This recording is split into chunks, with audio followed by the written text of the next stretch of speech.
토크플로우 부평 창조편 진행을 맡은 카미투루입니다. 네, 오늘은 문화도시 부평에 함께했던 전문가 그룹 창조 분야 담당자와 함께 보다 문화로운 토크플로우를 이어나가 보려고 합니다. 이렇게 세 분 모셨는데 각자 소개 좀 부탁드릴게요. 네, 저는 대중음악 평론가 김학선이고요. 일한 지가 이제 어느덧 25년, 네, 25년이 넘어가더라고요. 25년이 됐어요. 네, 25년이 됐고, 뭐 처음에 별 생각 없이 글을 쓰기 시작을 했는데 그러다 보니까 뭐 하는 일들도 조금씩 이제 많아지고, 그래서 지금은 스페이스 공감 기획위원 그리고 멜론에서 트랙 제로라는 또 뭔가 이렇게 숨은 아티스트 발굴하는 프로그램이 있거든요. 그래서 네. 그 트랙 제로 전문위원 그리고 한국 대중음악상 선정위원으로 좀 일하고 있습니다. 네, 반갑습니다. 오. 안녕하세요. 저는 김미소라고 하고요. 지금 현재는 DMG 피스트레인 뮤직 페스티벌이라는 페스티벌 만들고 있고, 그리고 알프스라고 하는 뮤직컬처 에이전시를 운영하고 있습니다. 예. 반갑습니다. 저는 부평구 문화재단 시민창조팀에서 지금 시민창조팀장을 맡고 있는 임정임입니다. 네, 반갑습니다. 이렇게 두 분은 9년이라고 들었는데 네. 맞으신가요? 맞습니다. 네. 언제부터 좀 알고 지낸 사이실까요? 언제죠? 기억이 정확치는 않은데 꽤 오래됐습니다. 꽤 오래. 꽤 오래됐고 10년은 된 것 같은데요. 그리고 예. 저희가 네. 처음 막 그때 홍대에 있는 카페에서 막 만나서 음. 얘기를 했었던 기억도 있고 야. 네, 좀 오래됐습니다. 자주 뵙지는 못하는데 일단 이제 원체 네. 이 음악 쪽에서 같이 있다 보면 같이 활동을 하니까 좋은 네, 글도 네. 많이 써주시고, 네네. 또 저희가 하는 이제 피스트레인 페스티벌을 비롯해서 제가 전에 했던 프로젝트들 같은 데도 이제 와주시고 응원해주시고 하는 이제 좋은 동료? 네, 동료. 그게 네. 있습니다. 이렇게 일하다 보면 뭐 사실 마음 맞고 뭐 그런 것도 중요하고, 저는 사실 기준 같은 게 제 사자 같은데 막 그런 생각이 드는 사람들이 있거든요. 일하다 보면. 근데 전혀 이제 그런 생각이 안 들고 네네네. 뭔가 이렇게 정말 이렇게 동지, 동지. 소위 말하는 짜치는 짓은 안 하는 네, 그런 뭔가 신뢰 같은 건 네. 있어요. 네, 되게 좀 네네. 이렇게 좋게 바라볼 수밖에 없는. 네. 뭔가 좋게 포장하면은 뭔가 골저스한 느낌도 들고 진심이 느껴지고 네, 신뢰가 맞습니다. 간다. 맞습니다. 네. 네. 저도 오늘 되게 처음 뵀는데 그런 느낌이 확 들었습니다. 그러면은 이제 본격적으로 토크를 진행해 볼 건데요. 네. 학선님께 네. 먼저 질문을 드리고 싶은데요. 네. 2000년 인터넷 음악 방송국 쌈넷의 기자로 활동을 네. 시작을 하셨더라고요. 네네. 제가 쌈넷이 뭔지 잘 모르는데 네. 좀 설명을 좀 부탁을 드려도 될까요? 너무 먼 얘기. 먼 네, 과거의 굉장히 얘기여서. 과거로. 네. 그 당시에 쌈지라는 회사가 있었는데 네네. 네. 당시로서는 굉장히 좀 힙한 네네. 이미지고 좀 젊은 이미지가 있는 의류 브랜드였거든요. 네네. 근데 거기에서 문화 사업을 굉장히 많이 했어요. 아, 그래서 쌈지 사운드 페스티벌이라는 아주 굉장히 큰 네네네. 한국 대중음악 축제의 거의 원형 아. 같은 그런 페스티벌을 뭐 음. 만들기도 하고 그랬었는데, 거기서 인디 뮤지션들을 좀 음. 많이 조명하고 음. 매번 공연을 하기 위해서 쌈넷이라는 그래서 인터넷 방송국을 만들어서 거기서 네. 지금 보면 되게 앞서갔죠. 거기에 보면 웹진 같은 것도 만들어서 저는 그 웹진 기자로 또 활동을 하기도 했고, 그래서 거기서부터 이제 활동을 좀 시작을 하게 됐습니다. 요즘 보면은 이게 쌈지도 네. 그 패션 쪽이잖아요. 네. 근데 이게 공연까지 이렇게 맞습니다. 하니까 요즘에 보니까 무신사가 또 네, 이렇게 패션 맞아요. 쪽인데 공연 스테이지도 맞아요. 해가지고 공연도 네. 하더라고. 그런 느낌으로 네, 맞습니다. 선도했던 선도를 그 했죠. 중심에 계셨던 분이네요. 연봉으로 보면 전혀 중심은 아니었고요. 네. 그냥 제가 아까 이게 인천 네. 배달이 산다고 말씀드렸는데 네. 제가 중식을 되게 좋아해요. 네. 중식을 정말 좋아합니다. 중식 중에도 메뉴가 있잖아요.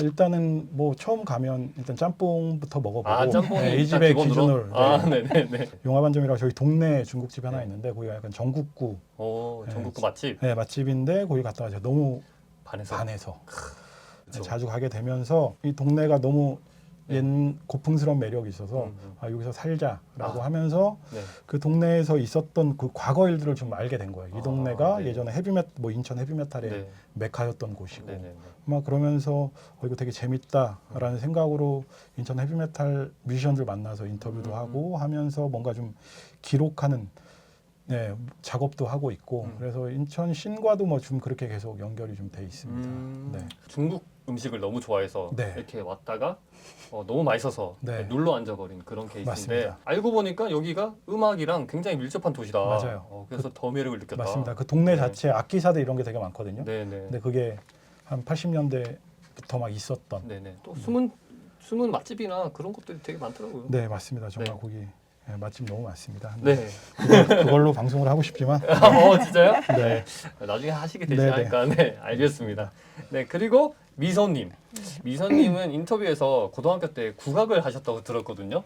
네, 여기 좀 잠깐 설명 좀 부탁드려도 될까요? 어디 가서 잘 얘기를 하기 싫어하는 거긴 한데 이제 중학교 때부터 이제 국악 학교를 들어가게 돼서 검은고 전공을 했었었고 네.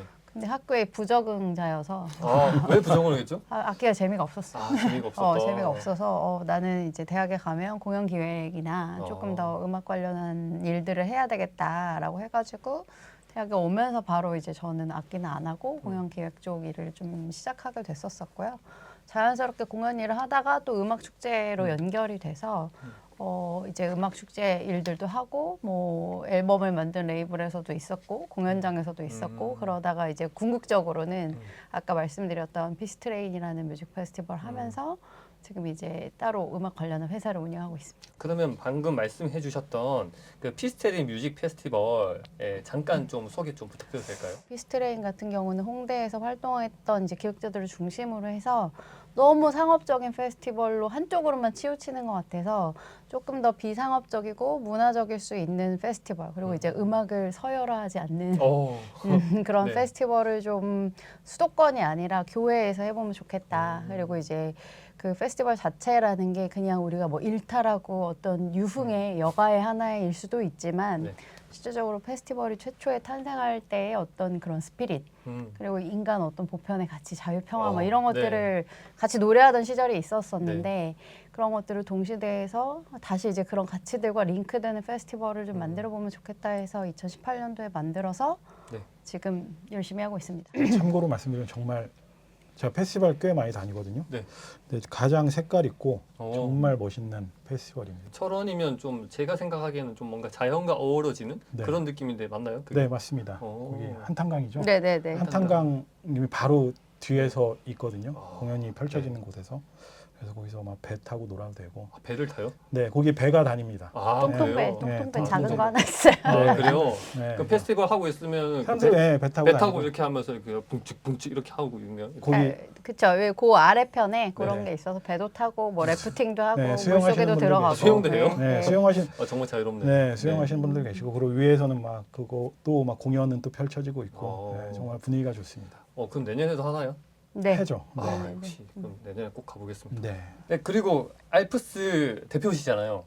네, ALPS. 네, 굉장한 의미를 가진 단어들의 조합이던데 이것도 소개 좀 부탁드릴게요. 사실 뭐 알프스가 이제 너희 약간 어디 뭐 등산이나 이런 레저에 관심이 있어서 그런 이름을 붙였냐라고도 말씀을 하시는데 저희 이 뮤직플로우 사업에도 같이 계속 참여했던 이제 이수정 이사가 있는데 어느 날 갑자기 야 ALPS 알프스라고 하자라고 했는데 이제 프랑스 철학자인 알랭 바디우가 네. 너무 세상에 이제 하나의 진리로 가는 길에 네. 사랑과 네. 예술과 네.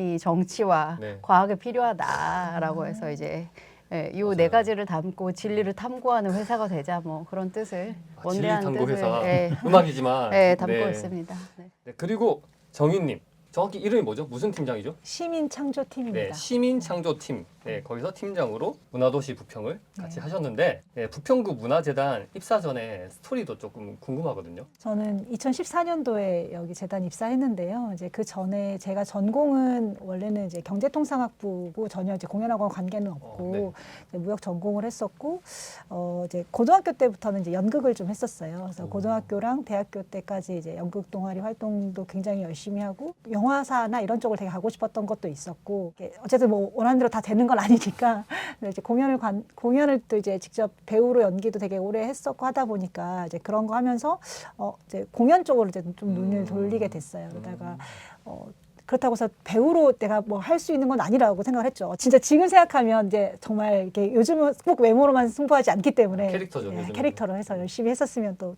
좋은 결과가 있지 않았을까 싶지만 네, 네네. 어쨌든 그러다가 이제 공연 쪽에 관심을 갖게 되면서 하우스 매니저라는 직업을 알게 됐어요. 하우스 매니저. 네, 그래서 구로문화재단 그리고 디큐브 아트센터 이제 이런 하우스 매니저 업무를 쭉 진행을 했었고 어쨌든 좀 나이가 점차 들면서 하우스 쪽은 관객하고만 이제 계속 소통을 하는 부분이다 보니까 좀 더 제작이나 이런 공연 쪽에 원래 나의 예전에 과거의 꿈들이 그런 게 있었는데 그래서 그런 일을 좀 해볼 수 있는 기획 업무를 좀 해보고 싶다라고 하던 찰나에 부평구 문화재단에 이제 그 제작 파트 이제 그 기획 파트 업무가 이제 좀 나왔거든요. 그래서 네. 정말 운이 좋게 저도 정말 네. 되지 않을 줄 알고 이제 정말 편한 마음으로 오히려 지원을 했었는데 네.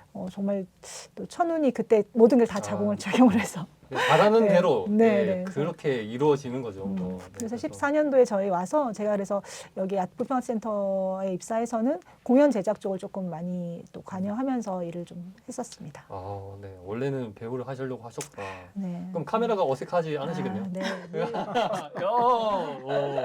또 새로운 모습을 보여줬네, 진짜. 부평의 음악을 소재로 한 뮤지컬. 네. 네. 당신의 아름다운 시절. 네, 이걸 기획을 하셨다고 들었는데. 네. 저희가 이제 부평이 이제 예전에 에스컴시티라고 해서 이제 캠프마켓 지금 이제 캠프마켓으로 불리는 이제 굉장히 큰 미군 부대가 있었어요. 광복 이후에 이제 미군 부대가 이제 여기 그 부평에 들어오면서 현재 이제 저희 아트센터하고 한 뭐 1km 이내 거리에 있는 곳인데 그게 이제 2023년에 저희한테 이제 반환이 이제 네네. 되었었고 80년간에는 그 미군 부대가 사실 이제 실제로는 미국의 그쵸. 소유였잖아요. 그렇죠. 근데 미국 땅이죠. 네, 미국 땅이었었던 네. 것이 그곳에서는 계속 미국의 음악들이 들어오고 뭐 이제 네네. 이런 여러 가지 외국 물자들이 들어오는 첫 관문 이제 네, 그런 네. 곳이었었는데 제일 이제 먼저 들어온 것들이 이제 미국 블루스 음악이라든지 재즈 음악이라든지 스탠다드 네네. 팝이라든지 그런 게 다 들어왔다고 하더라고요. 그래서 네. 그러면서 이 부평에 그런 음악하는 사람들도 좀 점점 늘어나고 뭐 음. 매번 뭐 외국에서 사람들이 와서 연주를 할 수는 없으니까 그 네네네. 군인들을 위해서 그래서 그런 이제 역사적인 거를 뮤지컬로 만들어보자. 그래서 1950년대부터 한 60년대의 부평의 이야기를 담은 뮤지컬이라고 할 수 있습니다. 그래서 뮤지컬 당신의 아름다운 시절은 그때 그 당시 60년대 그때의 이야기를 만들었다. 네. 그래서 이걸로 공연 기획자상을 받으셨는데 맞나요? 아, 네. 또 네. 다행 정말. 오, 네. 대단한데요? 아유, 오. 이거는 정말 네. 뭐 아무튼 또 운이 좋게도 제가 네. 받을 사람이 아니었는데 아무튼 좋게 봐주셔서 네, 받게 되었습니다. 다시 한번 축하드립니다. 아주 옛날 얘기입니다. 네, 그래서 그 뮤지컬 당신의 아름다운 시절 그 메이킹 스토리가 있다고 들었거든요.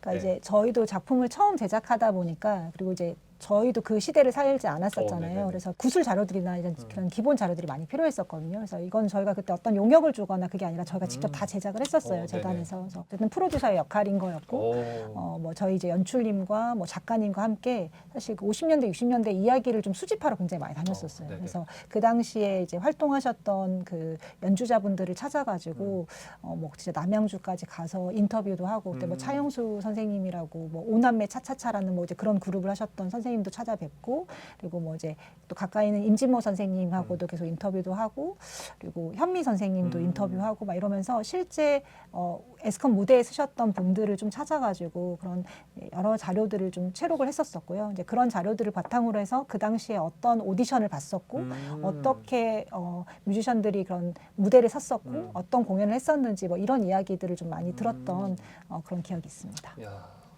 대단한데요?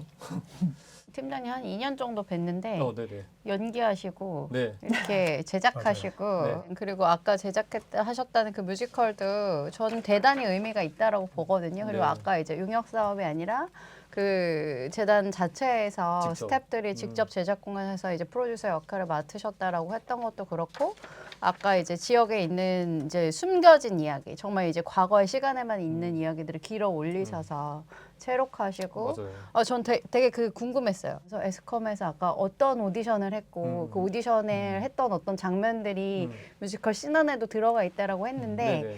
그래서 저는 저게 약간 다시 공연이 안 되더라도 그때 기록 영상이나 이런 게 있으면 네, 좀 맞아요. 보면 좋겠다라는 생각을 한 거고 맞아요.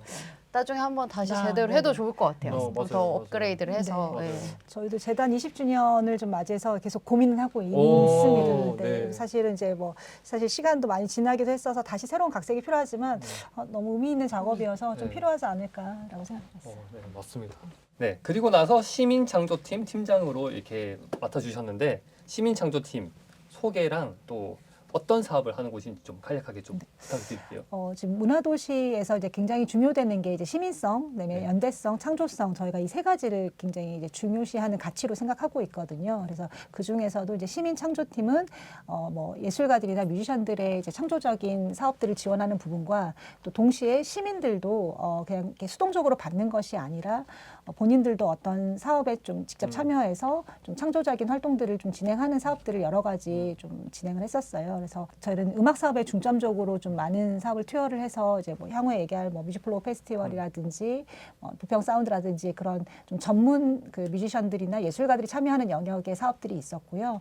그리고 그 외로는 또 시민들이 직접 참여할 수 있는 오작스작이라든지 어르신들이 직접 작사 프로그램을 한다거나 네. 어린이들이 직접 그 음악 공연을 위한 뭐 교육을 받는다거나 뭐 그런 이제 아카데미에서부터 그리고 뭐 이제 저희 굴포천을 활용한 뭐 여러 가지 그 축제, 야외 환경 축제 같은 것도 진행한 사업들을 진행하고 있습니다. 네, 그 중에 오작스작 방금 말씀해 주신 게 되게 인상이 깊더라고요. 아, 네, 이것도 네네. 좀 자세히 좀 말씀 좀 부탁드릴게요. 네, 저희가 이게 아마 23년도부터 시작을 했었는데요. 이제 네. 22년도에 처음 원래는 이제 부평 시니어 합창단을 이제 만들었었고, 사실 합창단은 또 이제 또 성북노인문화센터에서 계속 좀 지속적으로 운영을 해주고 계셔서 저희가 이제 시니어 분들이 사실 어떤 취미 생활이나 여가 활동들에 대해서 어떤 방식으로 좀 문화와 접목시킬 수 있을까를 되게 고민하다가 이제 이분들도 창작 활동을 좀 더 해보자. 음악도시로 가는 그런 그 이제 재단이다 보니까 이분들에게 자신들의 인생의 이야기를 좀 노래 가사로 써보는 오. 거를 해보자라고 해서 청년예술가까지 작곡을 하고 네. 이제 어르신들은 자기의 이야기를 가지고 노래로 가사를 써보는 그런 작업을 했습니다. 오작스작의 순간들은 모든 순간들이 드라마 같았다. 네. 이 문장도 되게 드라마 같네요. 네. 네, 그만큼 되게 감동적인 부분들이 되게 많았다고 보여집니다. 그 중에 가장 인상적이었던 곡의 가사가 있을까요? 올해는 이제 여러 곡을 만들지 못하고 합창곡을 만들었어요. 오, 네네. 그래서 한 팀에 한 뭐 7, 8명씩 뭐 이렇게 같이 들어가셔가지고 그 하나의 노래를 만들었었거든요. 네. 그러다 보니까 사실은 이야기가 좀 이렇게 들쑥날쑥 할 수 있잖아요. 본인들의 네. 이야기들이. 근데 그게 또 어떻게 또 하나로 응축이 되더라고요. 그래서 정말 그 과정들이 너무 신기했고 네네네. 저희가 이제 23, 24년도를 지나오면서 그 각자의 이야기들이 다 다른 이야기들이지만 인생의 이야기인데 그 마지막 곡으로 뭔가 딱 탄생한 느낌, 그런 느낌으로 나온 곡이어서 제가 네. 그 인생 영화라는 그 노래 오, 가사가 네. 너무 좀 기억에 남는 것 같습니다. 바람도 강물도 본래 있던 곳으로 되돌아가듯이 언제나 꿋꿋이 삶을 이겨낸 내가 뿌듯하구나 이런 가사예요.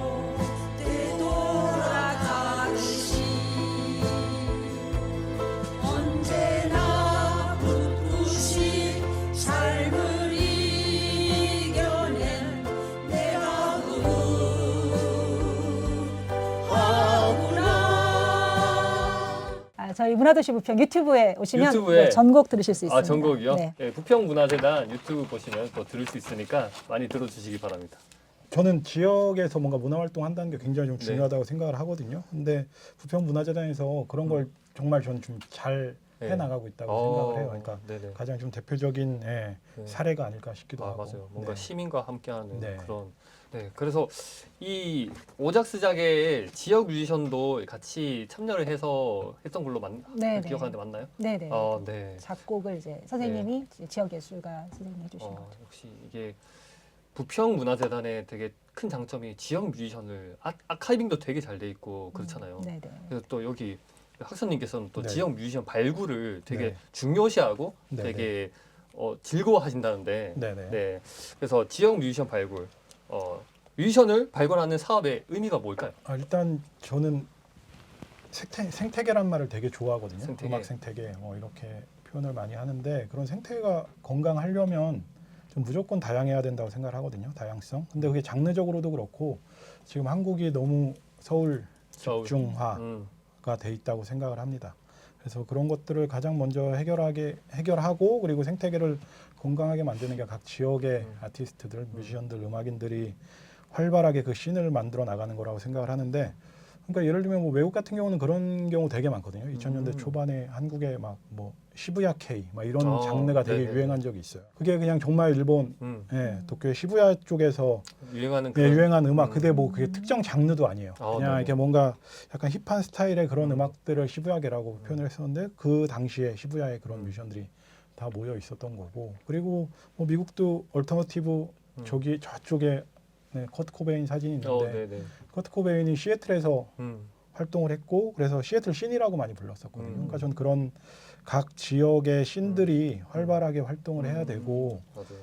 예, 뭐 힙합도 미국 뭐 뉴욕 씬이 가장 강렬하지만 다른 지역의 뮤지션들이 우리가 뉴욕을 이기겠다, 예, 우리가 뉴욕을 꺾겠다라는 그런 생각을 하고 있기 때문에 전 자연스럽게 각 지역의 씬이 만들어져야 된다는 생각을 하는데, 제가 이제 인천에 와서 지금 산 지가 이제 9년 네. 됐는데 인천 씬이 너무 좀 부족하더라고요. 음.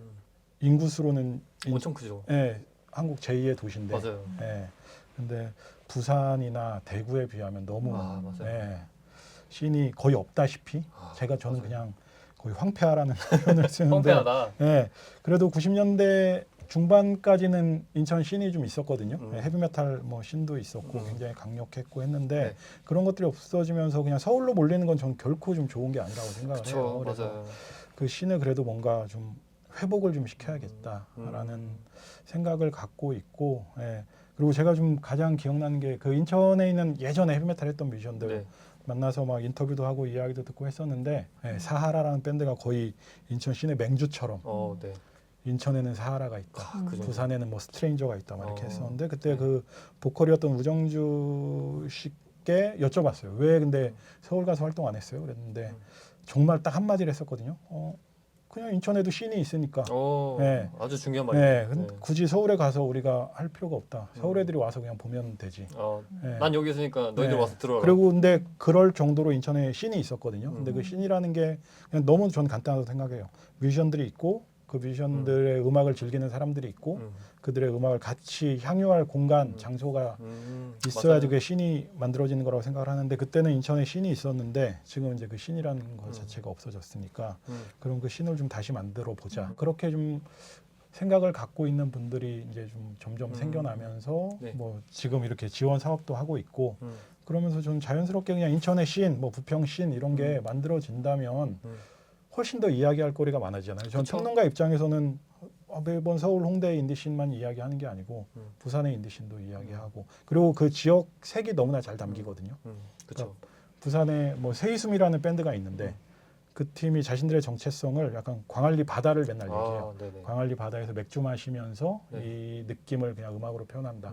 우리에게 광안리 바다가 굉장히 중요하다라고 얘기하는 것처럼, 그냥 각 지역에 뭔가 특색이 담겨 있는, 색깔이 담겨 있는 음악들이 나와야지 그냥 결론적으로 이 생태계가 훨씬 더 건강해진다라는 네. 생각을 하고 있어서, 네. 그런 뮤지션들을 좀 발굴하고 좀 알리고 하는 거에 저는 좀 의미를 많이 두고 있습니다. 네, 그렇습니다. 네, 그래서 아까 말씀해주신 시부야계, 네. 네, 그것처럼 우리 부평에서도 뭔가 네. 씬이 활성화된다면은 뭔가 이름을 뭐 부평 사운드 뭐 그쵸? 이런 식으로 네, 맞습니다. 만들면 네. 좋을 것 같습니다. 거기에 되게 일조를 해주시는 역할을 하는 것 같고요. 그래서 음반 제작 지원 사업에 대해서 네. 되게 또 궁금한데 또 설명을 좀 해줄 수 있으실까요? 부평구 문화재단에서 자체적으로 계속 음반 제작하는데, 네. 제작하는데 당연히 돈이 드니까, 그렇죠. 예, 그런 것들을 좀 지원하는 사업을 하고 있거든요. 그래서 독자적으로도 하고 있기도 하고, 뭐 인천 음악 장작소와 같이 협업해서 하고 있기도 하고, 꽤 오래 이제 심사를 좀 해왔었는데 인천 지역에서도. 근데 처음에 심사할 때는 정말 너무 없었어요. 이거를 어떻게 해야 되지? 보통 그러면은 막 심사 기준이 점점 네, 네. 낮아지죠. 네. 네, 낮아지죠. 서울은 무조건 서울에 거주하는 사람들이어야 되는 거잖아요. 맞아요. 근데 인천은 뭐 직장인이거나 맞아요. 뭐 잠시 거주했고 뭐 그런 것도 자격 요건이 다 되게끔 만들어지는데, 근데 그럼에도 정말 좀 예, 마땅히 딱 뽑을 어. 사람이 좀. 근데 요즘은 그런 지원 사업이 지속적으로 되다 보니까 많이 예, 알려주고. 점점 지원하는 아티스트도 많아지고 그리고 우리 여기 이제 지원을 해봐도 되겠다. 우리 인천에서 처음 결성을 해서 우리 저걸 일단 저기에 선정되는 걸 목표로 하자라고 하면서 결성을 하는 이제 신인 아티스트도 이제 맞아요. 생겨나게 그게 되게 되는 중요한 거죠. 것 예. 같아요. 그래서 그게 굉장히 좀 긍정적인 영향인 거고 그래서 예를 들면 이름을 점점 알리고는 포크 듀오가 있거든요. 네. 산만한 시선이라는 네네. 팀이 있는데 그 팀도 부평문화재단에서 네. 지원을 받아서 선정이 됐고 네.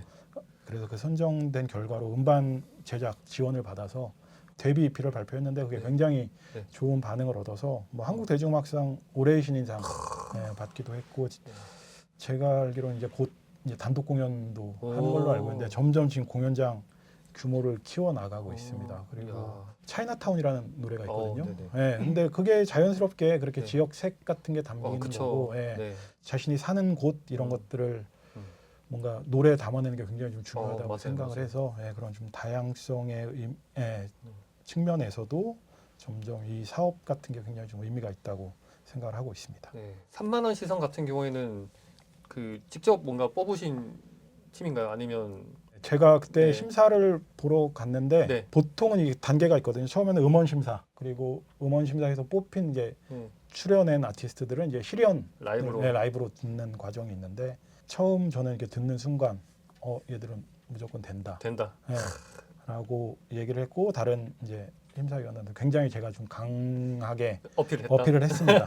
이때 얘네들은 무조건 될 것 네. 같다. 그때도 제가 그때 한국대중음악상 얘기를 했던 것 같아요. 관에 계시니까 알겠지만 뭐 그런 네. 수상이나 이런 네. 게 되게 중요하게 중요하죠. 생각하시더라고요. 네, 적을 수 있으니까. 네. 예, 그래서 관의 입장에서도. 그렇죠. 네. 그래서 이거는 얘네는 무조건 어떻게든 뭐 후보에는 오를 것 같다. 얘들이 잘만 하면 뭐 그러면서 실제로 정말 좀 좋은 결과가 네. 나와서 굉장히 좀 좋게 생각하고 있는데 노래가 되면 예쁠 거야라는 노래였거든요. 네네. 그거를 첫 소절을 딱 듣는데 이 팀은 무조건 되겠다 싶었는데 그 팀은 알고 봤더니 그 노래를 안 내려고 했었다고 하더라고요. 그 노래를 안 냈으면 아마 잘 모르겠습니다. 네. 뭐 그래도 이제 대중음악상 신인상을 수상했고 네. 또 부평에 낳은 최고의 아웃풋으로 저- 발돋움하게끔. 그게 이제 저희가 또 인천 음창소라는 작년에 같이 네, 하면서 굉장히 좀 시너지가 좋았던 것 같아요. 네. 이 자리를 빌어서 다시 한번 인천 음창소에도 오. 감사드립니다. 네. 박수를 많이 네. 치시네요. 네. 네, 박수를 치면 건강에도 좋습니다. 네. 저기 보시면은 LP가 있거든요. 네. 네. 저 보시. 감사합니다. 네, 이렇게 부평 사운드라고 LP가 있는데 요거 하나만 있는 게 아니라 되게 많죠? 맞습니다. 네, 요거 LP 제작에도 함께 하고 계시다고 들었는데. 네. 제가 이거 뭐 몇 년 전부터 여기 기획회의 뭐 이런 네네. 걸 참여를 하고 있거든요. 네. 그래서 이게 아까 처음에 팀장님이 말씀하신 것처럼 정현님이 말씀하신 것처럼 부평에서 활동했던 에스컴시티에서 활동했거나 아니면 인천 지역에서 뭐 연고가 있는 분들의 옛날 음악들을 가져다가 지금 활동하고 있는 인디씬의 뮤지션들이 이제 뭔가 커버를 하고 새롭게 녹음을 하는 편곡하고 편곡하고 네. 그런 작업입니다. 와. 근데 매번 주제가 좀 달라요. 그래서 네. 여기 뭐 보시면 아시겠지만 2023 일렉트로닉 전자도시 부평. 네. 되게 엄청 커요. 네, 맞습니다. 이게 게이트폴드 이렇게 딱 이게 어떻게 여는 거지? 이게 그냥 연 겁니다. 네. 아, 그래요? 네. 아, 여 뒤에 있구나, 여기. 네, 네, 이렇게 네, 여기 있고. 보면 사이드 A, 사이드 B 해서 네, 그래서 여기 네. 보시면 뭐 이디오 테이프 이디오 테이프도 있구나. 실피카도 있고 이야. 히라라, 힌노시스 테라피. 근데 되게 유명한 분들. 이 이름들이 지금 한국 대중음악 신에서 전자음악 신에서 네, 맞아요. 제일 중요한 이름들이거든요. 맞아요. 네, 그래서 그런 분들을 섭외해서 음악들을 맡기는 거라서 음. 와일드캐치의 마음 약해서 들고양이들 그리고 뭐 배우의 돌아가는 삶같이 이런 음악들을 커버를 새롭게 하는 건데 이 분들 뭐 배우 씨도 그렇고 이제 부평, 인천과 다 관련 있는 아티스트들의 음악인데 네. 사실 시피카를 되게 좋아하는데 저도 전자음악 좋아해서 네네. 시피카 음악이 굉장히 독특하거든요. 그렇죠. 그래서 네. 어떻게 해석을 했을지 너무 궁금하네요. 네. 오, 네. 뭐 음악 하신다니까 여기 보시면 아시겠지만 정말 지금 전자음악 씬에서 너무 중요한 맞아요. 잘하고 인정받는 아티스트들이어서 네. 그런 아티스트를 저희가 이제 아티스트 섭외해야 되고 그리고 곡들을 이제 또 선곡을 해야 되거든요. 네. 근데 쉽게 저작권 허가를 안 해주는 그렇죠. 아티스트 분들도 계시고 맞아요. 그래 한번 잘 해봐라고 해서 되게 흔쾌히 허락을 해주신 아티스트 분들도 계시고 그렇게 해서 뭐 부평 사운드 그리고 전자음악 이게 매해 주제가 주제 바뀌죠. 그래서 네. 전자음악도 있고 지난해는 아마 헤비메탈이 네, 나왔던 것 같고 네, 좀- 여기는 2022 네, 가져오셔도 돼요. 네, 재즈시티 부평 재즈로. 라고 해서 네, 또 이렇게 재즈. 만든 그래서 그리고 되게 디자인도 되게 빈티지하고 되게 이쁩니다. 네. 네. 그래서 이게 제가 약간 저는- 일관된 색깔을 갖고 네, 이렇게 맞아요. 계속해서 만들고 있어서 네. 여기는 김주한, 정중하 빅밴드 네. 다 이렇게 재즈 맞습니다. 하시는 분들로 네, 이렇게. 골든 스윙 밴드, 찰리정. 네. 킹스턴 루디스카까지. 네. 네. 그래서 정말 그냥 잘 그 씬에서 굉장히 활발하게 활동을 하고 있는 아티스트를 섭외하고 그리고 또 그 한편으로는 최소 이렇게 한두 곡은 우리 인천 부평과 관련이 있는 아티스트들을 섭외를 해서 저희가 같이 이렇게 녹음을 하고 있습니다. 요새는 사실 예전에는 저런 컴필레이션 앨범들이 되게 많았는데 아, 맞아요. 요새는 나오죠. 없잖아요. 맞아요. 그래서 네. 없는데 또 거기에서 약간 특별한 장르를 네. 또 선정해서 하는 것도 그렇고 전 저 전자음악 도시 부평 되게 좋거든요. 네네네. 그래서 되게 많이 들었는데 좀 많이 알려줬으면 알려줬으면 좋겠습니다. 좋겠어요. 네. 사실 LP 말고로도 네. 음원 음원으로 유통으로도 다 다 들을 수 있어서 네. 실제 이렇게 너무 좋은 곡들이 나만 알기 아깝다라고 그쵸. 해서 저도 플로우 페스티벌 하고 할 때도 계속 저 음악들을 골라서 썼었어요. 그 스트리밍 사이트에 부평 사운드로 검색하면 네, 돼요. 다 맞습니다. 나옵니다. 검색하면 네, 네. 모든 사운드를 들을 수 있으니까. 네, 각 장르에 뭐 이렇게 특화된 네. 음악들이 다 나옵니다. 그러면 이 발행한 LP 음원들 중에 좀 특별히 소개하고 싶은 음악이 있을까요? 제가 아까 이 보통 여기. 아까 컴필레이션 같은 걸 만들면 여러 아티스트 좀 다양한 아티스트가 참여하다 보니까 앨범 한 장을 듣는데 뭐 각각 이렇게 색깔이 막 다를 때가 있거든요. 아, 그쵸. 근데 그래도 이 재즈는 굉장히 좀 일관된 물 흐르듯이. 물 흐르듯이 그리고 저희가 이걸 제작할 때도 야 이건 감상용으로 한번 제대로 만들어 보자. 그냥 틀어놓고 네. 그냥 가만히 그냥 배경음악으로 음. 존재해도 좋을. 근데 뭐 당연히 귀 기울여서 들으시면 더 음. 좋지만 뭐 일하시거나 음. 책을 읽거나 그럴 때 좋은 음악을 한번 만들어 보자라고 해서 그런 생각으로 선곡하고 아티스트 섭외를 다 했었거든요. 네, 지금 한번 들어볼까요? 네. 불러보자 신라의 밤 노래 너무 좋은데? 진짜 이따가 너무 좋은데? 들어가서 꼭 집에 가서 이거 너무 좋은데? 너무 잘 들었습니다.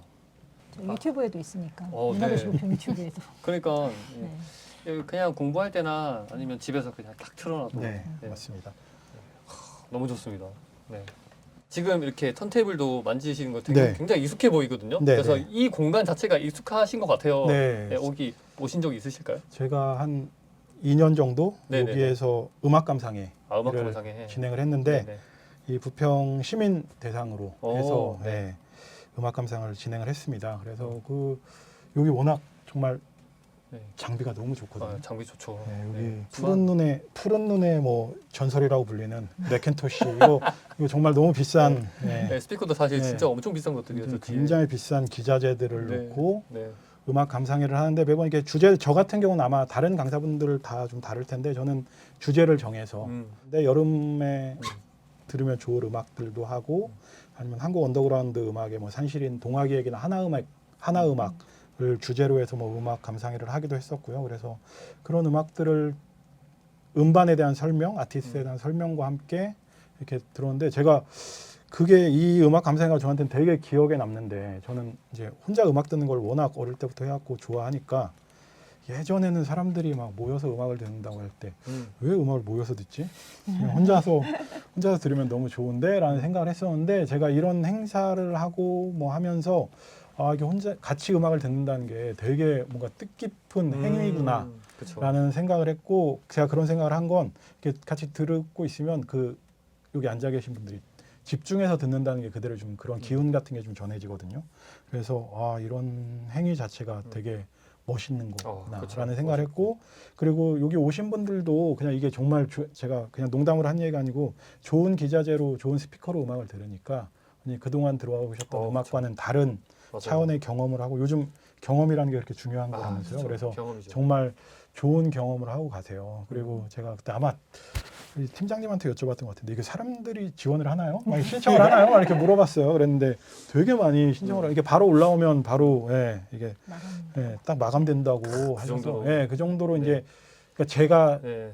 잘해서 그런 게 아니고 그러니까 잘했을 거예요. 아닙니다. 이게 뭔가 목말라 하시는 분들이 많으실 것 같아요. 특히 음악 도시니까 네. 또 관심 많으신 분들도 많을 것 맞습니다. 같습니다. 그리고 여기 보시면 완전히 정말 좋은 음악 서적들이 가득하거든요. 맞아요. 이게 다 음악 서적이어서 네, 맞아요. 네, 이런 것도 와서 뭐 읽으셔도 네. 좋을 것 같고 그래서 네. 저한테는 굉장히 좀 특별한 네. 기억으로 남아 있고 제가 듣기로는 아마 음악 감상실을 따로 또 이제 더 네, 이제 올해 이제 사업이 마무리되면서 이제 내년에 이제 공사가 들어갈 건데 아트센터 3층에 이제 조금 이 공간은 좀 협소하고 이 공간은 사실 좀 다용도로 사용하고는 있거든요. 뭐 이렇게 저희가 뭐 인터뷰도 하고 이런 공간인데 아트센터 3층에 음악 문화 공간을 하나 더 만들 예정입니다. 그래서 좀 개인분들도 좀 오셔서 편하게 음악을 들으실 수도 있고 저희가 프로그램도 진행하지만 사실은 LP 같은 경우는 접할 수 있는 네, 게 맞아요. 별로 없잖아요. 그래서 좀 그런 것들을 아까 이제 뭐 물론 음악 씬이 생기는 것도 중요한데 결국에는 관객들이 들어줘야지 음악 맞습니다. 씬이 생기잖아요. 네, 그래서 맞아요. 그런 것들을 지역 뮤지션들도 소개하고 이제 그런 공간들을 좀 마련하려고 해요. 내년에 지금 목표는 일단 한 뭐 4월 이후에 이제 개관할 목표를 하고는 있는데 뭐 물론 시간은 조금 걸릴 수는 있는데 생기면 더 많은 분들이 좀 즐겨주셨으면 네. 좋겠습니다. 또 저희가 그 뮤직플로어 페스티벌을 이야기를 안 할 수 없죠. 네, 여기 또 뮤직플로어 페스티벌 만드신 분들이니까. 그렇죠? 네, 그래서 그 앞서 말한 그 알프스가 지향하는 가치와 비전이 뮤직플로어 페스티벌도 녹아 들었을 텐데 어떤 게 있는지 좀 궁금해요. 일단은 뮤직플로우 페스티벌이 생긴 게 21년부터 했나요? 네, 21년부터. 21년부터 했던 걸로 알고 있고 그 전에 21년부터 23년도까지는 저는 참여는 안 했었고요. 24년도, 25년도에 뮤직플로우 페스티벌을 같이 진행을 했었었고 그 이전에는 저희가 이제 그 문화도시 부평의 특성화 사업의 일환으로 서브컬처 관련한 사업들도 약간의 이제 페스티벌 형태로 진행을 했었어요. 그게 이제 언더시티 프로젝트라는 이름이었는데 그 프로그램에 저는 같이 이제 3년 정도 참여를 했다가 이제 이후에 24년, 25년도에 뮤직플로우 페스티벌을 진행을 했었습니다. 그러다 보니까 한 5년 동안 정말 문화도시가 진행되는 5년 동안 쭉 이제 저도 부평을 팔로우할 수 있었던 계기였었던 것 같고 플로우 페스티벌이 이제 올해 같은 경우는 그 이제 서브컬처 페스티벌이랑 같이 결합해서 음악도 어떻게 보면 서브컬처에도 또 들어갈 수 있는 부분이기도 맞아요. 해서 그걸 다 수렴하는 이벤트를 만들자 해가지고 올해 같은 경우는 저희가 플로우 페스티벌에 이제 메인 공연도 진행을 하지만 실제 또 아까 계속 얘기했던 에스컴시티 얘기를 했는데 우리는 에스컴시티와 그럼 동시대에 우리는 어떻게 저걸 해석하고 연결할 건가 뭐 이런 것들을 가지고 조금 주제 공연처럼 만들어 보기도 하고 그리고 5년 동안을 미니 전시로 만들어 보기도 하고 또 서브컬처 사업도 5년 동안 했던 것 중에서 이제 대표적으로 이제 스케이트, 뭐 그래피티 이런 프로그램들을 쭉 진행해 왔었는데 그것도 페스티벌의 하나의 부대 프로그램처럼 다 연결해서 네. 올해는 뮤직플로우를 잘 진행을 했었습니다. 저는 이제 부평에 연고도 없고 에스컴도 사실 여기 들어오기 전에 몰랐고 네. 마찬가지예요. 근데 제가 하는 페스티벌인 피스트레인도 제가 철원에 연고도 전혀 없고 네네. 그 피스트레인을 시작하기 전까지 이제 평화나 음악과 평화가 연결됐던 어떤 그 뭐 60년대 70년대 음악사에 대해서 잘 아는 것도 아닌데 어떻게 하다 하게 됐잖아요. 그렇죠. 그러면 저는 제일 중요한 게 우리가 이거 왜 하지? 이 Why? 명분, 네. 맥락 이런 것들이 잘 펼쳐져서 기획하는 내 스스로가 이걸 하는데 설득이 돼야 남들도 설득할 수 그쵸. 있다고 생각하는 부분이 있어서 사실 저도 처음에 왔을 때 왜 부평이 서브컬처지? 약간 이런 질문들을 갖고 시작을 했는데 그러다 보니까 여기에 좋은 플레이어들이 많이 있으셨어요. 어떻게 보면 이제 그 서브컬처의 1세대, 1.5세대의 그래피티 하시는 분들, 스케이트보드 타시는 분들, 뭐 스트릿 댄스 하시는 분들 이런 분들이 사실 그게 어떤 도시에는 한 분야에 한 사람도 없을 수 있거든요. 근데 대단히 이제 특수한 서브컬처의 네. 영역에서의 사람들이 여기에 그래도 아주 소수지만 몰려 있고 그분들이 내려놓은 씨앗들이 있었어서 네. 아마 그 씨앗들을 보고 저런 것들을 조금 우리만 갖고 있는 어떤 자원으로 확장해보고 싶은 게 아닐까라고 생각을 해서 그 언더시티 프로젝트에서 그래도 해보려고 고민을 했던 것 같고 플로우는 에스컴시티 이렇게 계속 얘기를 하는데 사실 에스컴은 제가 알기로는 73년도에 미군 부대가 빠지고 네. 나서 아까 신촌이라고 말씀해 주셨던 지역에 이제 뮤지션들 많이 거주하셨다고 했는데 거기도 다 이주를 하시고 4, 50년의 단절이 있었던 건데 이걸 왜 우리가 다시 이 시점에서 다시 길어서 음. 이거를 다시 연결시킨다고 했을 때 우리는 그러면 에스컴시티를 어떻게 해석해야 음. 되는가, 거기를 어떻게 볼 것인가라는 고민을 많이 했는데 그때 이제 이 학사님이 대중음악에 있어서 부평이 어떠한 영향을 미쳤는지 정확하게 말할 수는 없지만 정말로 화려했던 미8군 부대 공연들과 거기서 계속해서 통용된 뮤지션들이 끊임없이 존재했다는 것 자체가 대중들에게 어떤 식으로든 전파가 됐을 것이라 생각됩니다. 무엇보다 새로운 음악들을 알리는 데는 분명히 일조를 하였고 그것을 대중들에게 알리는데 굉장한 촉매제이자 전파자가 됐던 것이죠. 이렇게 얘기를 하고 계시는데 그래서 봤을 때는 결국에 단절된 문화인데 우리가 다시 이게 시간이 흘러서 그걸 이어나가는 작업을 저는 지금 하고 있다고 생각을 하고 그래서 음악도시 부평에서도 저게 단절됐지만 자원이었고 우리의 네. 레거시가 계속 그렇죠. 이어지고 있는 그 과정을 보여주는 게 되게 중요해서 저는 부평 사운드 같은 작업도 너무나 훌륭한 작업이라고 맞아요. 생각을 해요. 어떤 자원과 지금의 현재를 잇는 거 그리고 그 과거에 거기서 활동했던 뮤지션들이 있고 과거에 그 장르가 네. 흘러왔기 때문에 네. 지금의 현재가 있을 수 있는 맞아요. 그 서사를 좀 만들고 네. 싶었던 것 같아요. 그러니까 제가 그냥 내린 결론은 사실 특별할 건 없다. 어차피 아티스트들은 거의 순회 공연 돌듯이 동두천 갔다가 네, 그렇죠. 용산 갔다가 부평에서 돌고 했었는데 전 중요한 건 지금 이 흐름을 전통을 그냥 계속 되살리고 있고 있다. 그냥 그대로 그냥 받아들이기로 했어요. 그래서 그냥 부평이 우리가 미8군 음악의 적자고 우리 이 전통을 굉장히 중요하게 여길 거고 우리는 계속 이 흐름을 이어나갈 거다라는 이야기를 했다는 게 저는 좀 이제는 좀 이게 자체가 굉장히 좀 중요한 거구나라는 생각을 좀 하게 됐습니다. 그래서 여기서 플로우라는 것도 사실 흐르다 뭐 이런 거잖아요. 그러네요. 네. 그래서 저는 이제 뭐 할 때 이제 캐치프레이즈 만들고 이런 거 좋아하는데 네. 그렇게 봤을 때 음악이 흐르는 도시는 이미 이제 제가 플로우 페스티벌 하기 전에 쓰고 계셨는데 음악으로 이어진 도시. 저는 그게 더 그 플로우라는 개념에 맞고 그거의 정체성은 계속 유지를 하셨으면 좋겠습니다. 한 번 더 의미 부여를 하셨군요. 네. 그쵸. 플로우. 그렇죠. 네. 스피릿. 네, 그 정신을 맞습니다. 계속 잇고 있다. 네, 네. 다른 곳은 전혀 이제 언급을 안 하거든요. 네네. 전혀 뭐 동두천이든 네네네. 외관이든 뭐 그런 그냥 예전에 그런 흔적이 있었지만 그냥 부평만이 지금 계속해서 그 이야기를 하고 있고 그 흐름을 이어 나가고 있다고 생각을 하고 있습니다. 정희님도 이렇게 이야기 들어보니까 또 어떻게 생각이 드시는지. 전문가분들께서 같이 참여해 주셔서 저희가 좋은 그 음악 사업들을 계속 유지할 수 있었고 지역 주민들에게 끊겼던 음악 사업이 다시 부활하고 있다라는 것을 계속 주지해 준 문화도시가 5년이었던 것 같거든요. 그래서 사실 이제 또 부평은 우리가 이제 음악의 정거장이라는 표현을 되게 많이 쓰고 있어요. 그래서 미국의 음악들이 우리 부평을 통해서 들어와서 바깥으로 전파되는 그런 공간, 그 네네. 정거장에서 사실 그 음악은 여기 멈춰 있을 수는 없잖아요. 그러니까 그쵸. 과거 음악만 할 것은 아닌 거고 그쵸. 정거장이기 때문에 또 다시 새로운 음악을 또 받아들이고 또 새로운 음악이 또 순환되고 그런 부분들을 우리가 계속 유지해 나가고 지속해 나간다라는 그런 의미에서 저는 플로우라는 의미가 너무 좋다고 생각하거든요. 부평 안에는 또 굴포천이 또 흐르고 있어요. 그래서 이 부평을 관통하는 이 굴포천의 또 흐름, 그 흐름이 약간 또 음악의 흐름과 또 다 약간 연결되는 이런 부평의 큰 그림을 그리는 네. 그런 플로우 안에서 계속 좀 그 사람들도 기억해주고 이렇게 좀 지속됐으면 좋겠다라는 생각을 좀 해봤습니다. 인천, 부평 했을 때는 플로어라는 단어가 먼저 떠오르고 네. 그게 이어져가지고 그 굴포천까지 이렇게 네. 이어졌으면 좋겠다. 네, 네, 맞습니다. 아주 좋습니다. 네. 또 미선님께서는 엄청 큰 대형 페스티벌 이렇게 많이 기획하고 진행을 하셨잖아요.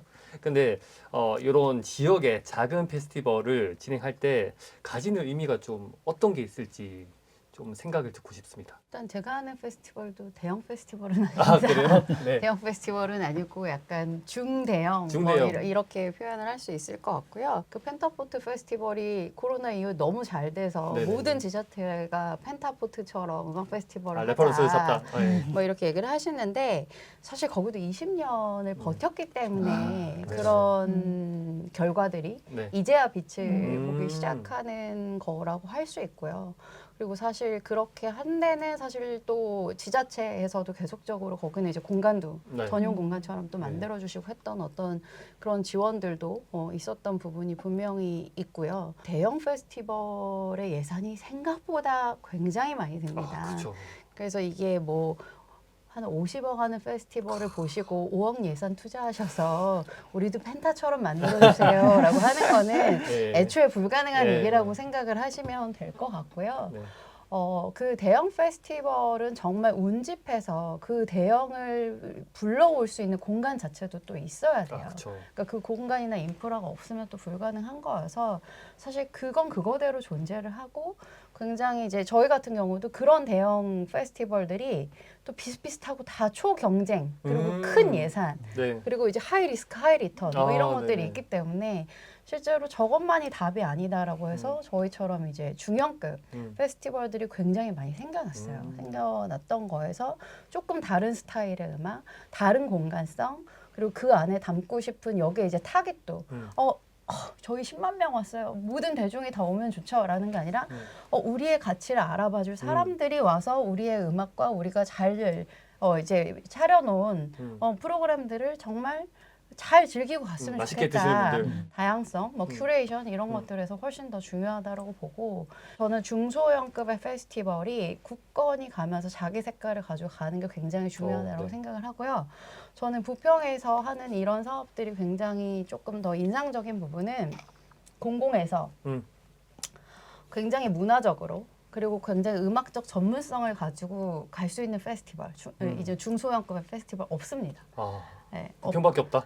없어요. 이제 그런 이제 레거시도 있고 네. 어떻게 보면 음악 도시를 하는 거에 여기에 지금 가고 계시는 조직 안에서도 이 음악 사업 어떻게 하셔야 되는지에 대한 역량도 구축이 되신 거고 그리고 아까 얘기했다시피 이 과정을 통해서 또 시민들이 결국에 우리가 음악이라는 게 이런 거구나라는 이제 다채로운 프로그램들을 경험해본 레거시가 분명히 있고 그건 분명한 자원이다.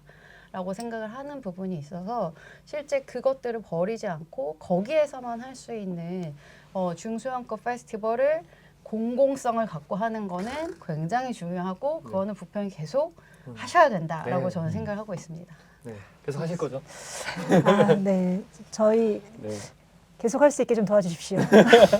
그리고 아까 조금 더 말씀드리면 아까 생태계라는 말을 저도 너무 좋아하는데 이런 데서 지원이 되어야 그 씬이라고 하는 것들이 다시 맞아요. 만들어지고 분포하고 분화될 수 있는 것 같아요. 사실 맞아요. 이런 씬이 지원이 만들어져야지. 없으면 다 이제 계속 더 서울로 포화되고 맞습니다. 그쪽에서 다 빨아들이는 형태가 되는데 맞아요. 어떻게 보면 지역의 고유성을 가지고 그 안에서 뭔가가 돼야 이 자원도 분배되는 효과도 있다라고 저는 생각합니다. 부평에서 그러니까 처음 막 결성하고 자란 아티스트에게 첫 번째 뭔가 목표가 될 수 있어요.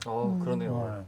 네. 네, 그런- 나도 저기 가고 싶다. 네, 올라가고 이게 싶다. 정말 중요한 거거든요. 뭐 처음에 아티스트들이 막 성장하는 단계가 있는데 뭐 클럽 네. 공연 사고 헬로루키 되고 나중에 내가 펜타포트 무대에 음. 서야지라는 게 뭐 당연히 뭐 그런 게 네. 따르겠지만 그렇게 뭔가 목표가 될 수 있는 무대라는 건 정말 중요한 거거든요. 네, 맞아요. 그래서 뮤직플로우가 그런 음. 역할을 오래 했으면 좋겠습니다. 맞아요. 신인 아티스트들은 목표를 향해서 자신의 음악도 하는 것도 중요하고 네. 자신의 그 캐릭터를 부여하는 것도 중요한데 나도 저기 뭐 그렇죠. 말씀하신 맞습니다. 펜타포트에 서고 싶다. 네.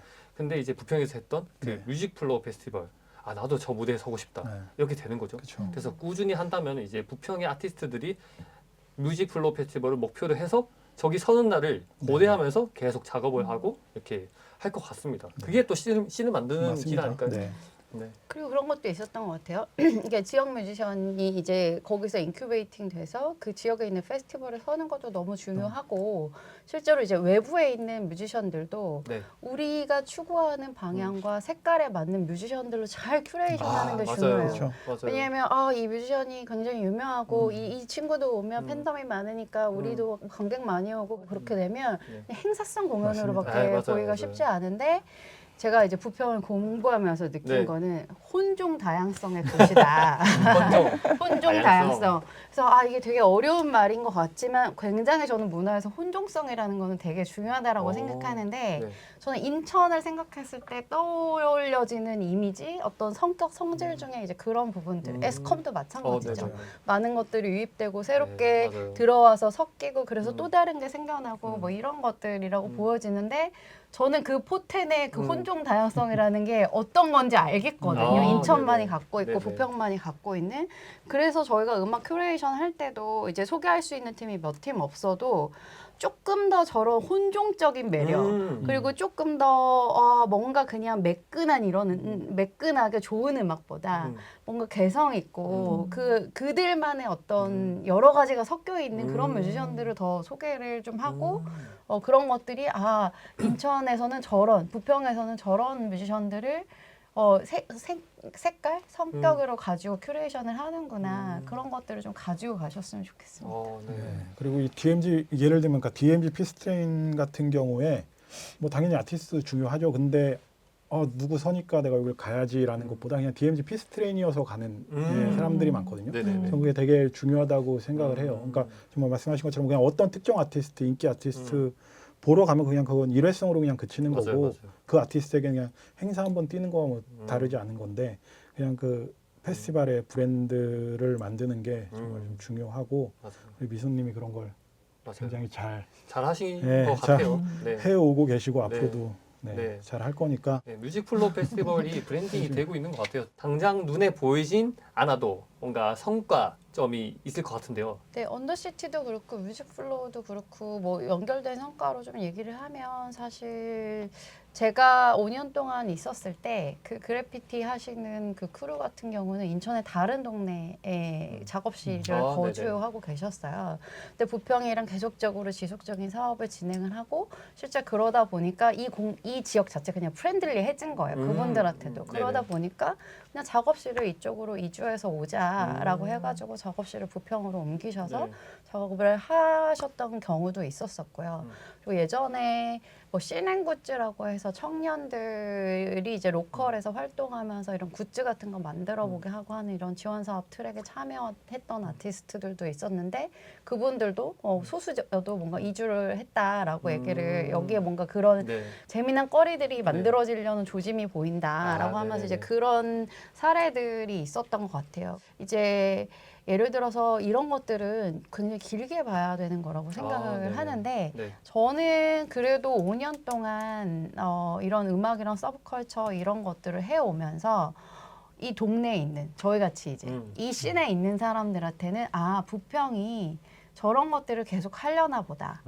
저런 것들을 가지고 사업을 만들고 그러다 보니까 음악하는 사람들한테는 부평이 친숙한 도시가 되는 거예요.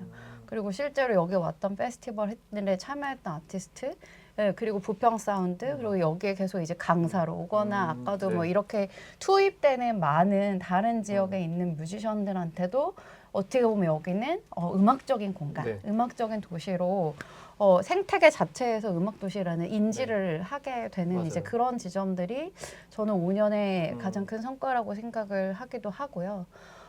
그리고 실제로 그 언더시티 할 때 좋았던 점도 그런 부분들도 염두를 해보시면 좋을 것 같아요.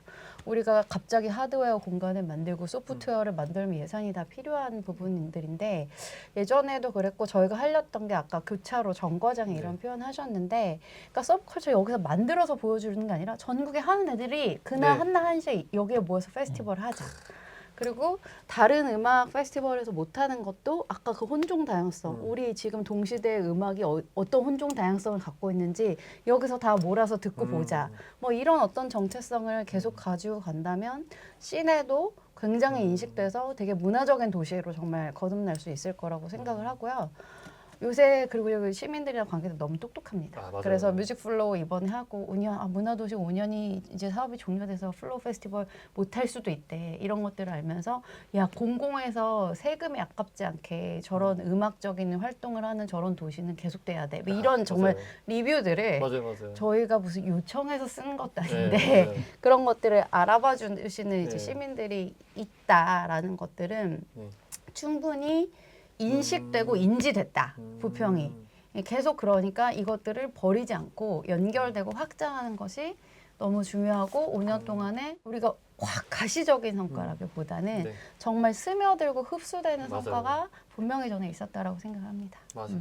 그 제 생각에도 그 문화도시 부평이 5년간 그 음악으로 사람들에게 많이 알리고 많은 행사를 하면서 여러 사람들이 이제는 알게 된 것 같아요. 예, 제가 느낀 것도 그 부평 문화의 거리 가면은 그 스케이트보드 관련 그 무언가를 파는 그런 상점이 있더라고요. 그 옆에 또 뭐 LP 무슨 카페 이런 식으로 있고 거기 또 뭐 음악 하시는 분들이 또 지나가다가 또 알게 되면 또 서로 친해져 가지고 이렇게 무언가 할 수도 있고 그게 아주 점진적으로 간다고 생각하거든요. 지금은 보이진 않지만 천천히 뭔가 씬이 만들어지고 뭔가 협업이 이루어지고 이러지 않을까 생각이 네. 듭니다. 부평을 잘 몰랐을 때는 그냥 무서운 동네였거든요. 네, 진짜로. 저는 되게 혼란스러운 걸 싫어하는데 네. 워낙 막 여기 막 술집도 많고, 아, 네, 네. 막 그런 이미지가 있었고 지하상가가 너무 저에겐 혼돈의 길을 못 찾죠. 네, 그래서 솔직히 말씀드리면 약간 부정적인 이미지가 더 아, 강했어요. 처음에는? 네, 처음에는. 근데 이제는 정말 말씀하신 것처럼 점점점. 음. 그리고 저는 이제 부평하면 먼저 음악이 먼저 떠오르거든요. 그러니까 그런 인식에 뭐 이렇게 인식을 바꾸는데 굉장히 좀 이런 것들이 도움을 좀 준다고 생각을 네. 합니다. 네. 또 지역 예술가, 지역 예술인, 네 거기에 대한 시민 창조팀의 고민이 있을 것 같은데 또 어떤 게 있을까 궁금합니다.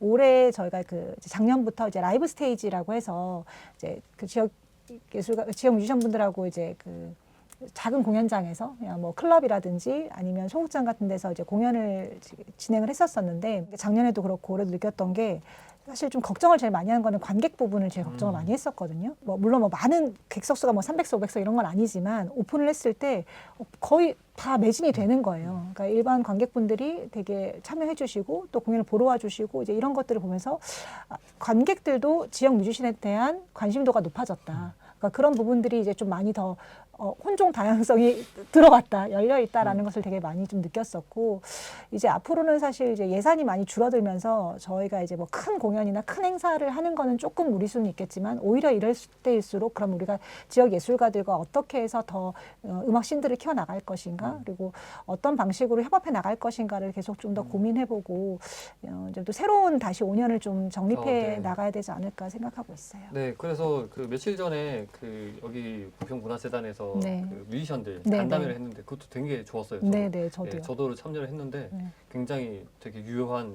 이야기들이 많이 네, 오가고 네. 항상 고민하는 게 느껴졌어요. 아, 네, 감사합니다.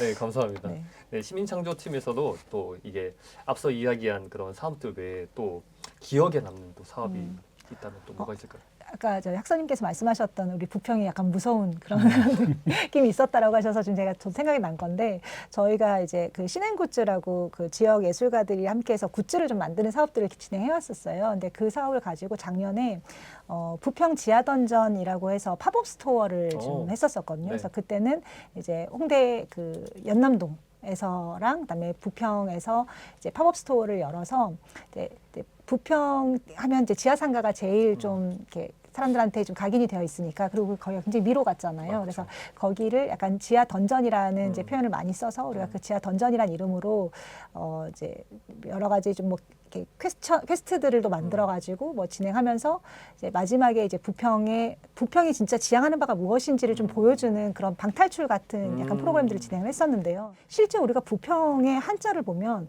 부유할 부에 평평할 평이에요. 그러니까 좀 이제 평화로운 도시, 좀 부유한 도시라는 그런 이름들 그리고 그런 이미지들을 우리가 좀 다시 방탈출을 통해서 한번 좀 찾아보자라는 이제 그런 의미로 좀 만들었었고 젊은 사람들은 그 뭐 마계 인천이나 뭐 부평 지하 던전이라는 것에도 되게 익숙하고 또 그런 게 또 나름 또 하나의 문화로서도 되게 재미있게 또 인식이 되니까 이제 그런 거를 좀 다 혼용해서 제가 그런 프로그램 했었는데 그 기억이 남았다. 네, 그게 기억이 남았어요. 사실 요즘에 그 젊은 사람들은 지하 던전이라는 그 단어 자체가 그렇게 부정적이진 않아요. 그냥 재미있는 요소로 네네. 생각하거든요. 네, 네. 그래서 그거를 좀 그 부평에서는 좀 게임의 형태로 퀘스트도 있고 이렇게 해서 뭔가 빠져나가는 방탈출로 뭔가 풀어서 더 재밌게 느껴졌던 것 같은데 뭔가 거기에 대해서 좀 저희가 또 들을 수 있는 또 재밌는 게 있을까요? 사실 맞아요. 사람들은 이제 뭐 던전이라는 이미지 네. 자체를 나쁘게 이제 소비하지 않는 거죠. 네, 그래서 그죠. 그런 거를 되게 재미있게 하려고 여러 게임들을 통해서 결국에는 그 마지막에 이제 빛을 찾는 거고 빛을 오. 찾는 여정을 그린 거였거든요. 그래서 그 포스터에도 보면 저희가 그 끝에 그 빛을 찾아가는 사람의 모습이 있어요. 서사가 있군요. 네, 이제 그런 이야기를 담은 거고 네. 결국에는 어쨌든 나왔을 때는 그 부평의 평화로운 도시들의 이미지들을 좀 저희가 다 보여주기 위해서 되게 노력했었고 네. 거기에 좀 이제 굴포천이라든지 네. 뭐 그런 이제 부평의 이제 또 화려한 모습과 그다음에 평화로운 모습들을 같이 함께 좀 보여줬던 것 같습니다. 오. 여기 부평 사운드라는 책자를 봤는데요. 설명 좀 부탁드려도 될까요? 이게 네. 뭔지? 저희가 아까 이제 LP로 음악으로 만드는 것도 부평 사운드고 부평이나 인천에 연고가 있는 음. 이제 지역 예술인 분들의 인터뷰를 담은 책자예요. 인터뷰. 그래서 이제 지역에서 어떻게 음악을 하게 되었는지 뭐 그런 것부터 시작해서 뭐 이제 부평이나 인천에 이제 연계되어 있었던 어떤 뭐 자신들의 이야기들 같은 것들을 좀 담았었고요.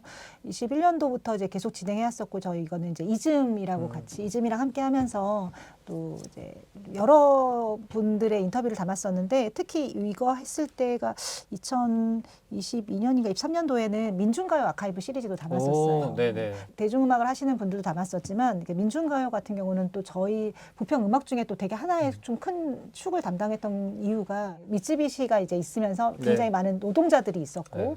그리고 1980년도 때도 약간 부평과 인천이 또 그 막 한참 또 노동운동의 되게 중심지 역할을 했었었거든요. 이제 그러면서 민중가요를 여기 또 큰 GM이라는 자동차 공장이 있으면서 네. 거기에서 또 노동운동도 굉장히 많이 했었다고 들었어요. 그래서 네네. 그러면서 민중가요 관련해서 이렇게 계셨던 분들이 많아서 그런 분들을 담은 이야기들을 이제 인터뷰로 담은 책자입니다. 그러면 요거는 제가 또 어디서 볼 수 있나요? 아, 이게? 이건 저희 홈페이지에 들어가시면 네. 홈페이지에 한 분 한 분 인터뷰가 지금 다 담겨져 있어요. 아카이브라는 데 들어가면은 네네. 들어가져 있고 또 이런 자료집은 저희가 나중에 3층 이제 오픈하면 네네네. 이제 이런 것들 다 같이 또 네네. 놓을 예정이라서 네. 많이 보시면 좋을 것 네. 같습니다. 네. 그래서 보면은 이게 이곳저곳에 되게 아카이빙을 많이 해놨더라고요. 네. 그 이렇게 LP판도 많고 그다음에 책자도 많으니까 또 보시면 되게 많은 도움이 될 것 같습니다. 제가 다른 재단들도 봤을 때는 재단에서 예산이 한정적이잖아요. 항상 사업을 추진할 때 제일 중요하게 생각하는 것들이 있는데 근데 부평은 음악을 제일 중요하게 생각하고 그다음에 문화 요거를 핵심 키워드로 갔단 말이죠. 이게 쉽지 않았을 것 같아요. 네. 네, 뭐 저희는 정말 운이 좋게도 이렇게 네. 지원 사업이 좀 선정이 돼서 그래도 거의 10년간 음악 사업을 좀 키워드를 가지고 계속 지속해 나갈 수 있었던 것 같아요. 그래서 저희도 많은 실험적인 활동들도 많이 했었고, 사실 기초에서는 쉽지 않은 지원 사업들도 많이 해볼 수 있었고, 사실 좀 그러니까 문화 사업이 항상 좀 뒤로 빠질 수 있는 사업 중에 하나인데도 그쵸. 불구하고 좀 그래도 부평구 안에서 그 문화 예술의 사업들 그리고 뭐 음악 사업들이 좀 항상 전반에 나와서 할 수 있게끔 했었던 게 좋은 경험을 저희가 정말 10년 동안 쌓았던 그 시간이었던 것 같거든요. 예산은 사실 계속 줄어드는 상황이고 인구도 점점 줄어들고 있기 때문에 이제 그런 상황에서 우리가 어떤 방식으로 다시 사업을 펼쳐나갈지에 대한 고민이 되게 중요한 시기거든요. 그래서 내년에는 저희가 조직 개편이 되면서 처음으로 재단의 정책 홍보팀이 생길 예정이에요. 네. 그러면 지금까지 우리가 해왔던 사업들을 잘 다시 정리 한번 하고 또 이제 어떻게 또 앞으로 20년을 나갈 것인지에 대한 고민들을 하는 그런 좀 한 해가 되지 않을까 좀 생각을 하고 있습니다. 그리고 오늘 학사님과 미소님께서 너무 좋은 말씀들을 주셨잖아요. 그래서 그런 것들을 토대로 해서 새로 다시 정책적으로 계속 개발해 나갔으면 하는 그런 바람은 있습니다. 그리고 내년에는 그 아트센터 3층에 음악문화공간 네네, 그것도 맞습니다. 만들어지니까 네네. 네, 뮤지션으로서 굉장히 기대가 됩니다. 네, 저희는 진짜 그 공간을 저희 담당자하고 맨날 말하기를 약간 이제 뭐 홍대 가면 제비다방이 있고 뭐 CJ 아지트가 있으면 거기에 그냥 뮤지션들이 그냥 편하게 와서 뭐 자기 그냥 시간 보내고 네. 뭐 좀 같이 이야기하고 담소 네. 나눌 수 있는 공간이 되었으면 좋겠다라고 네. 정말 얘기를 하거든요. 그래서 일반 시민들도 정말 찾아오고 그냥 지역 뮤지션분들이나 예술가분들이 그냥 그 공간이 하나의 휴게 공간처럼 좀 많이 활용이 됐으면 좋겠다는 생각을 네. 좀 해요. 뮤지션의 입장으로서 지금 이 공간도 너무 좋고 여기 오면은 또 주차도 되게 네, 편해가지고 네, 네. 네, 언제든지 방문해서 뭔가 다양한 뮤지션이 오면은 또 같이 음악 이야기를 하고 네, 네, 네. 그럴 수 있을 것 같아요. 네네. 네, 굉장히 저는 기대를 하고 있습니다. 네. 네. 그래서 학사님과 미소님도 이렇게 발전해 나갈 문화도시 부평에 또 바라는 점이 또 있을까요? 이 질문으로는 문화도시 부평 이후에 바라는 점인데 이유가 없었으면 좋겠고 계속 지속이 지소. 네. 이유라는 단어보다는 네, 지속. 네, 그냥 네. 지속이 됐으면 좋겠고 뭐 워낙 지금 저희가 이야기한 대로 의미 있는 행사들을 너무 많이 해왔으니까 그것들이 계속 그냥 좀 지속이 됐으면 하는 바람이다. 이게 정말 가장 단순하지만 가장 네. 강력한 맞아요. 바람일 것 같아요. 네, 네. 맞습니다. 네, 미소님은 또 있을까요? 그렇죠. 이렇게 굉장히 많은 예산과 정책이 투입된 사업들이 잘하고도 언제 했냐는 듯 또 사라지는 경우도 많이 맞아요. 있습니다. 그래서 맞아요. 저 같은 경우는 사실 문화도시 부평 5년 동안 하고 자료들을 많이 봤는데 제가 또 계속 얘기했어요. 이렇게 열심히 하신 거 좀 티를 더 팍팍 내셔라. 아, 맞아요. 티가 라는 나야 게 돼요. 사실 이게 단편적으로 우리가 뭐 플로우를 했어요, 사운드를 했어요, 책을 만들었어요, 앨범을 만들었어요가 그냥 디지털로 누가 봐도 그냥 시각화가 완전 잘 된 그냥 아카이빙이 있어서 와 저런 사업을 통해서 도시가 저렇게 달라지고 브랜딩이 되는구나를 네. 명확하게 보일 수 있는 맞아요. 이제 아카이브 사업에 이제 이 방점을 빡 찍어서 와 우리 잘했네 이거 버리면 안 되겠네라는 맞아요. 증거 자료를 확실히 맞아요. 네. 남겨놓으시면 좋을 네. 것 같다라는 생각을 하고요. 네. 이 점진적으로 잘하고 있는 것들에 대한 가치가 중요하다. 그런 것들은 다시 이걸 허물어서 새롭게 다시 쌓으려면 또 그만큼의 시간과 예산과 에너지와 사람이 드는 일이어서 이 소중한 가치를 좀 잘 여기에 앞으로 계속 돈을 주실 분들 그리고 아트센터에서 네. 같이 어떤 이런 의지를 가지고 만들 조직 내에서도 그렇고 시민들도 그렇고 좀 힘을 더 실어주시면 좋지 않을까 싶습니다. 아, 네, 맞습니다. 부평이 음악 도시로 음악을 좀 상징하는 도시가 됐으면 좋겠어요. 최근에는 요 근처에 있는 신명여고에서 네, 강의를 했었는데 네, 네, 네. 그때 막 이렇게 학생들한테 제가 얘기를 해요. 매번 남들 다 듣는 음악 들으면 재미없지 않냐. 네, 네, 네. 제가 이렇게 홍대병 한 번씩은 좀 걸려봐라. 막 아, 얘기를 하거든요. 그렇죠. 근데 그 홍대병이라는 게 사실 홍대에 있는 인디 음악을 이야기하는 거잖아요. 그런 그쵸. 사람들 그런 음악을 듣는 사람들에서 이제 비롯돼서 이제 홍대병이라는 용어가 나온 건데, 전 그래서 이 음악 도시, 뭐 문화 도시 부평 이런 게 더 계속 지속이 돼서 이제 부평병도 한번 부평병, 부평병도 한번 걸려보면 부평병, 네. 부평병. 네. 네, 어감은 발음은 좀 이상하지만 네. 그래서 그 정도로 한번 음악 그리고 문화를 좀 대표하는 도시가 됐으면 하는 그런 바람이 있습니다. 저도 고등학교 때 다들 그 아이돌 서울에 엄청 막 좋아하고 그랬는데 저는 맨 끝자리에 앉아서 난 드렁크 타이거 듣는다. 그래서 그렇게 했어요. 근데 그게 저는 한 청춘의 한 시절에는 그렇게 해도 맞아요. 좀 된다고 생각을 하거든요. 그리고 네. 이런 것들이 또 씬을 만드는데 되게 맞습니다. 중요한 것 같아요. 네. 그 있어 보이는 척 하는 게 정말 중요하거든요. 맞아요. 맞아요. 그게 그냥 부정적인 의미로만 볼 게 아니고 네. 뭔가 또 음악은 또 있어 보이는 게 제일 맞습니다. 중요하잖아요. 있어 보여야 네, 맞아요. 되니까. 근데 그 네. 부평이 그렇게 있어 보이는 모습을 네. 완성하는데 네. 뭔가 일조를 하는 네. 도시였으면 좋겠습니다. 이제 부평에서는 야 너 부평 사운드 아냐? 들어봤냐? 이렇게 하는 거죠. 저희 애가 4학년인데 부평병 걸린 것 같아요. 어, 진짜요? 네. 어. 왜냐면 이번에 아이가 학교에서 추천하고 싶은 노래를 이렇게 하나씩 다 선택을 해서 내라고 하는 숙제가 있었어요. 네. 근데 우리 애가 지역 뮤지션 노래를 골라서 아, 골랐어요. 정말?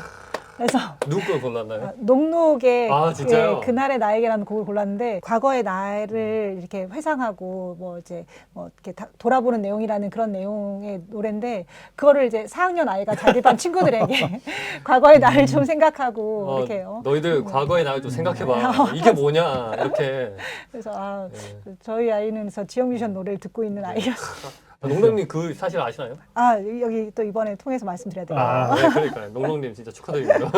네, 그리고 미소님께서는 기속됐으면 하는 그런 단 하나 있으면 좀 말씀을 좀 부탁드릴까요? 이런 블루로 거라든지. 가야죠. 네네네 그렇습니다. 네, 뮤직플로 페스티벌이 네, 뮤직플로 계속 페스티벌이 같이 계속 함께 해주실 건가요? 저는 네. 해보고 싶습니다. 아까 이제 있어 보이는 사람들은 네. 또 약간 남들 가는데 안 가거든요. 가죠. 안 가는데. 전 요즘에 홍대도 안 가요.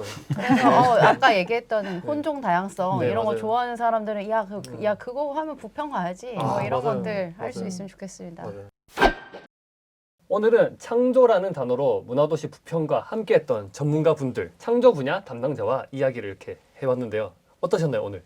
저는 정말 이 부평 음악도시, 문화도시 부평 덕분에 부평에 대한 애정이 커지고 이미지도 굉장히 좀 좋아졌거든요. 그래서 그거에 대한 저의 마음, 뭐 생각이 좀 잘 표현이 됐으면 좋겠고 계속 이렇게 의미 있는 일들을 해 나가셨으면 좋겠습니다. 네, 감사합니다. 저도 아까 보니까 내가 여기를 5년을 왔다 갔다 했구나라고 네네. 하면서 사실 그 5년을 부평이라는 도시랑 또 연을 맺고 함께 할 수 있어서 좋았고 그러면서 저도 이 사업들을 하면서 생겨난 부평 친구들이 있어요. 그래요. 어떻게 보면 그 친숙해지면 이 도시에 다시 오고 싶어지고 그쵸. 친구들을 또 보고 맞아요. 싶어지고 안 그래도 전 맨날 인스타로 보거든요. 인스타로 네. 보면서 지금은 또 뭐 하고 계시지? 어떤 사업하고 계시지? 하는 것처럼 실제로 계속 이런 좋은 작업들이 이어지고 저도 관계 맺기를 계속하면서 부평을 더 왔다 갔다 하고 또 제 친구들도 더 데리고 와서 여기서 작업도 하고 하는 그런 일들이 많이 일어날 수 있으면 좋겠습니다. 맞아요. 맞아요. 저도 오랜만에 또 학선님도 그렇고 미소님도 뵙고 하는데 정말 이렇게 좋은 전문가분들이 있어서 저희에게 든든한 이렇게 또 좋은 백이 되시는 분들이 계셔서 이렇게 사업을 잘 진행할 수 있었다라는 생각이 정말 들었고요. 뭐 저는 2년 동안 했지만 문화도시를 전체적으로 돌아볼 수 있는 좋은 시간이었던 것 같습니다. 네, 감사합니다. 네, 오늘 와주셔서 너무 감사하고요. 네, 저희가 오늘은 여기서 인사를 드려야 될 텐데요. 아쉬우시죠? 제가 아쉽다고 바로 얘기했어야 되는데 시간이 많이 지나서 이거 또 다시 할까요? 아니요 괜찮습니다. 저희는 여기서 인사를 드리겠습니다. 그럼 안녕.